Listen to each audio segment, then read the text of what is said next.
Uh, Thank you, Chairwoman Cantwell.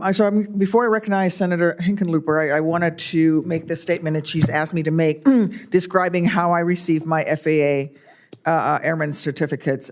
Basically, when I was going through flight school, an FAA regional office administrator came in and talked to the class and said, if any of you want to get your FAA commercial instrument rotorcraft license, take the weekend, come to this course, intensive 12 hours, 2 days, at the end of which we took the written test for the commercial pilot test.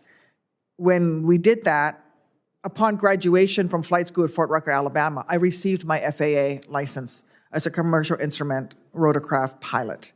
I was one of maybe 4 who took the time to go do that, and the rest of my class did not. So what we have here is a problem, and this is what I was trying to do with my Troop Talent Act, is that the DoD schoolhouse did not set aside the time, didn't want to set aside the time of an additional 2 or 3 days to allow the FAA to come in, teach the classes, because what you needed to be able to pass that commercial test was not what we were getting as Black Hawk pilots in the Army. So you needed to still be able to meet the FAA licensure requirements. But the DoD did not provide that space for that testing to happen. And so it's on the individual to take your time off to go do that and pay additional the testing fees.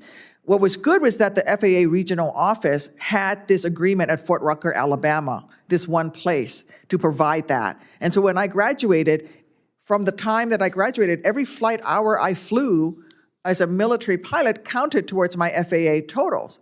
Now, my colleagues who did not do that then had to use a GI Bill or whatever it is to go and take all of the, flight training and take all of the check rides and all of that to get their commercial pilot license. And then they started logging time as commercial pilots when they had all this time flying a complex aircraft, dual engine complex aircraft. And so this is the type of thing we need to work out. We've solved this for the CDL. Senator Solomon mentioned this earlier, because we now work with the individual secretaries of state in each of the states to provide a CDL to someone who graduates from the military truck driving school, so that when they graduate from truck driving school and they get the military driver's license for a tractor trailer driver, they also get a CDL.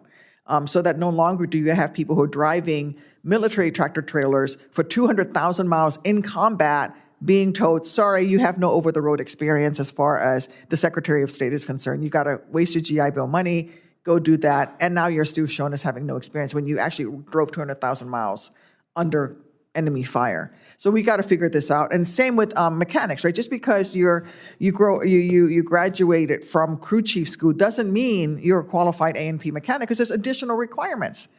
And we should make that space within the DoD. So let's work on the pipeline. I'll work with my colleagues. We might come to you to see what we can do to try to get that. And it may be individual schools, civilian commercial schools, that would be willing to work with the various flight schools that exist within the military to provide that certification and that testing.